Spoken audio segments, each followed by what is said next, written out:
بسم الله الرحمن الرحيم. لا أقسم بهذا البلد وأنت حل بهذا البلد ووالد وما ولد لقد خلقنا الإنسان في كبد أيحسب أن لن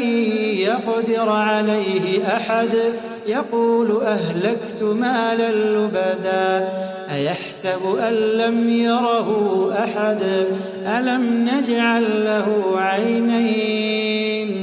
ولسانا وشفتين وهديناه النجدين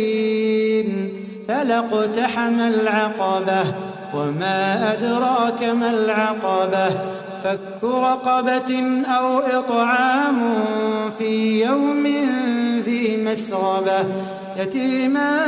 ذا مقربة أو مسكينا ذا متربة ثم كان من الذين آمنوا وتواصوا بالصبر وتواصوا بالمرحمة